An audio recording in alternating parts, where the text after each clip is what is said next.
Welcome. Today we're talking about the potential for IoT and 5G to impact people's lives with T-Mobile's Mark McDermott, Senior Vice President of Radio Network Engineering and Development, and Pat Watkins, Vice President of Partner Solutions and IoT.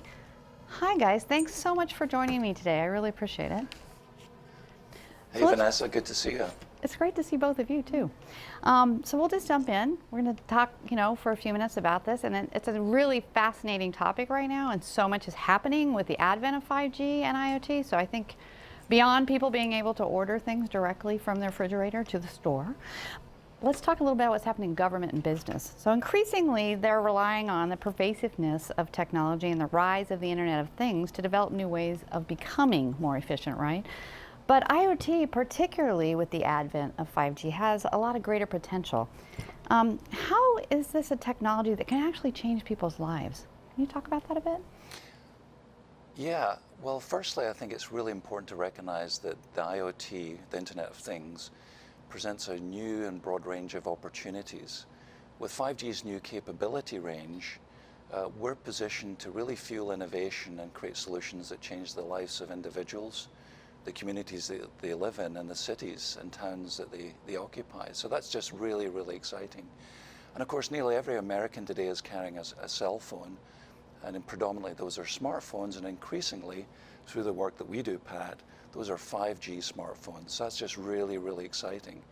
So it's a way of accelerating the value that IoT technologies bring to the table. 5G is how, and we're really excited to be working on the very cutting edge of promoting new cost-saving techniques, new efficiencies, and new ways of enhancing people's lives.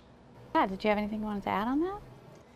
Yeah, you know what, Mark? I think the thing that's really interesting to me is that we are operating on the bleeding edge of what's happening. And so we have several initiatives that we're involved in. One is our 5G Innovation Lab, and that's actually here in the Seattle area. That's where you have enterprises, you have startups, you have government agencies, you have universities that are coming together to collaborate to really deliver on the promise of 5G. In addition, we have a second initiative, and again, one of many. It's with Georgia Institute of Technology, and that's a 5G Incubator Initiative. That's taking place in Peachtree, Georgia. That's a suburb of Atlanta. And so we have a 5G living lab there. And really, our motto there is test here, scale everywhere. So things that years ago could have been thought of as near to science fiction, it's happening there in that lab through that collaboration of all of the people that are participating there at that location. Well, let's talk a little bit about, maybe it's a little bit darker subject, but it's really critically important. Right now, we're all navigating through the pandemic still, right? Through the COVID-19 pandemic. Let's talk about healthcare and kind of the potential for IoT to maybe create new services and even expand services and make access more available to healthcare. Yeah, well, I think it's really important, Vanessa. It's exciting to see how 5G can really change connectivity. And certainly this pandemic has challenged us at T-Mobile to really think and reinvent how we connect people. But 5G and IoT can certainly bring healthcare much closer to the home and make the transition between maybe traditional facilities and the home environment much more seamless. So that's just really, really exciting. At T-Mobile, we work with hundreds of hospitals across the country, healthcare institutes, but really importantly, the Veterans Administration is a really key partner for us. So we're really excited to be working with the VA. And we've been working to enhance the connectivity of their telehealth platform, the VA Video Connect solution. And that just allows veterans to connect and get the health care and support they need. What we saw during the pandemic was that 1 in 4 veterans were routinely connecting with their physicians through this VA Connect telehealth solution. And that's a 79% increase over the year prior. So we see these technologies being adopted. Veterans are finding value, and that's just really, really rewarding for us. And we're excited to be part of that solution. But beyond the simple concept of telehealth, there are new ways in which 5G and IoT will be automating, increasing sensor exposures in and across facilities of healthcare to really sort of take healthcare from what traditionally has been a pretty manual industry to being highly automated and highly precise. We think 5G is the how, so we're super excited about that. Well, I think it's interesting how we all adapted to telehealth through COVID, so we're doing that amazing work. But you know, we all enjoyed being able to call our doctor, be on video with them.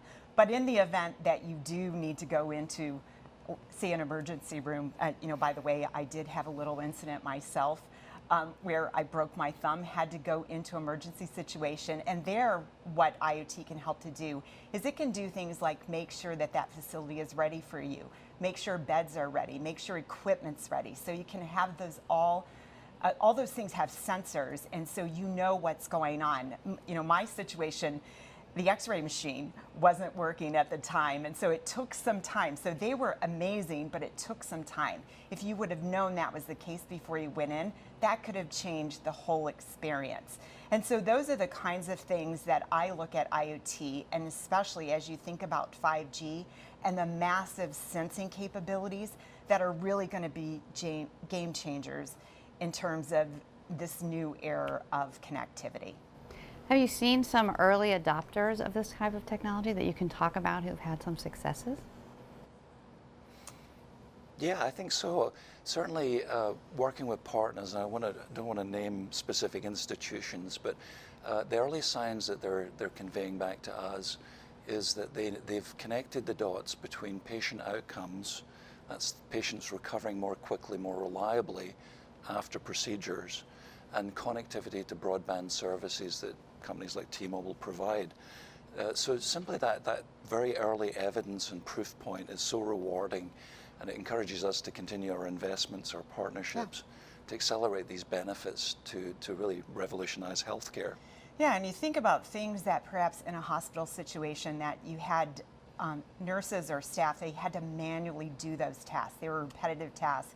They had to check bed occupancy. They have to check coolers. They're walking around with clipboards. You know that's what we think about. But those are the kinds of things today that we have mobile applications, and we have things that are censored that can help them do that more efficiently. And it also makes you know, their job easier, so they can get more things done in a day and drives efficiency. So we're doing it now. When 5G comes, we're just going to see even more of this being able to be accomplished. We talked about telehealth and also about IoT in hospitals, but are there any other things that are happening in healthcare right now that are just super fascinating?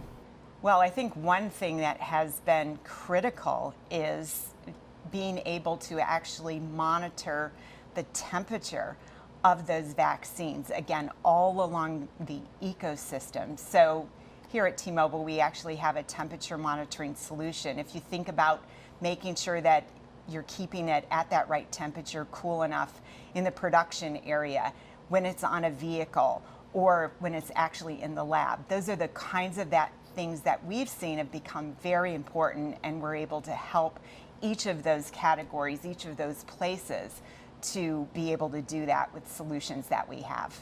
Which is a huge part about collaboration, which I know that is essential in all these kind of projects, right? Absolutely, and bringing the right partners to the table to make sure that we can be effective. What about emergency care? What things are happening with emergency care and healthcare and IoT? Yeah, just things like having the right equipment in the right place at the right time, having actually your vehicles in the right place at the right time. And so many of our cities, they use our fleet tracking solutions not only for things like their cars, their fire trucks, their equipment, but if you think about not only knowing where it's at and making sure that it's available, but also making sure that the health of that equipment is ready when you need it. Those are the kinds of things that we've been deploying for years now.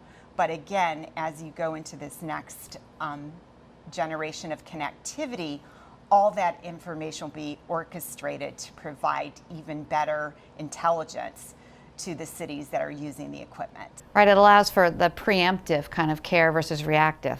The ambulance isn't on the side of the road broken down, you know that it's going to need that help before that happens, right? That is the worst thing that you would want to happen. So understanding the health is really critical to making sure that we're there when it needs to be. Right, and that does talk to the issues that we see with COVID-19 and the surges and just the amount of time that people are burdened in getting some of these things done. So that is super exciting. Like the potential for that, I think, in healthcare is one of the more exciting possibilities going forward. But let's switch gears. Let's talk for a few moments about another critical focus for many communities, which is environmental sustainability. How do you see 5G and IoT, having an impact in communities nationwide? Yeah, I think it's really exciting to see the proliferations of new types of sensors. So with 5G, we're standardizing new capabilities that will make sensors more reliable, more adapted and optimized for bandwidth use cases, maybe in some cases low bandwidth, with the objective of improving battery life. So if we think of the proliferation of sensors into the environment, we can achieve the first objective of managing our environment more reliably, which is sensing the environment and recording specific occurrences of change. And it may be such that we're monitoring, if you take the example of agriculture, monitoring some of the natural resources such as water in orchards and farmyards and crop fields. Sensing is the first thing that we have to do. So that's fundamentally enabled by 5G, combined with great battery technology to create sensors that are affordable and deployable. The next step is to think of how we affect command and control. So once we know what the water levels look like, maybe it's in sewer systems, water management systems, we can start to affect command and control. And again, 5G creates these capabilities through its IoT capabilities, Pat, which is just really, really exciting. And then obviously beyond that, we can then think of ways in which we can automate routines. And that begins to free up humans, workers to do higher function jobs, right? So that's just, again, how do we take the workforce we have today, enable our partners and customers to upscale their workforce and go after these big challenges around managing our environment to make it much more sustainable and longer term, comfortable for us all. Super important. So, you think about agriculture, but you think about that entire agriculture ecosystem. And, one of the use cases that my team has worked on is we're actually able to put a sensor in a cow's ear. So, it's a little tag and you're able to tell the health of the cow. There's so many important things that start, of course, right there. But if you think about that whole life cycle of the cow, making sure it's healthy, making sure you're getting the best production out of the cow. Then you take that milk and you're sending that someplace. You're going to make cheese out of that, by example. That cheese is going to a wholesaler. That wholesaler is then taking it to a grocery shelf. If there's something wrong in that whole chain, you're able to actually track that. So you have a level of sensing all through that life cycle. Those are the kinds of things that as you have the connectivity, as you have the infrastructure, we're going to be able to use that information to provide a better experience both for the people that are purchasing the goods, and then all of the people along the food chain there. So I do think it's a super exciting time, the way that we're going to use this as we're rolling out new technologies and really orchestrating all of that. And it starts with having a great network. It starts with having a great network. Having a network that spans and covers absolutely every part of America. That's what we're doing at T-Mobile. And that's kind of the baseline, I think. Yeah, I do too. Yeah, and we're just at the starting point of a lot of these things. To your point, like the excitement and the potential for what can come from, once these are deployed and learning from them and then building on it. Super exciting. So before we wrap, is there any final points, last things that you want to add? I think it's important, I think, in terms of a key message to our government partners and customers to really think through the coverage of the network that they're working within and selecting. Having a great network that spans all of America is really the starting point for 5G and IoT and changing the outcomes for citizens, whether it be healthcare or sustainability initiatives. So having a great network really is key. And at T-Mobile, I'm very proud to say we're pioneering the 5G service suite. and working very hard to assemble all the partners in the ecosystem to really bring new and innovative solutions to bear. Yeah, and what you'll hear from me is collaboration. It's going to take a lot of collaboration between all of us. Well, I want to thank both of you so much. These are our guests today. Thank you, T-Mobile, for Mark McDermott, the Senior Vice President of Radio Network Engineering and Development, and Pat Watkins, the Vice President of IoT and Partner Solutions. I'm your moderator, Vanessa Roberts. To discover more about the potential of IoT and 5G, visit federalnewsnetwork.com and search T-Mobile.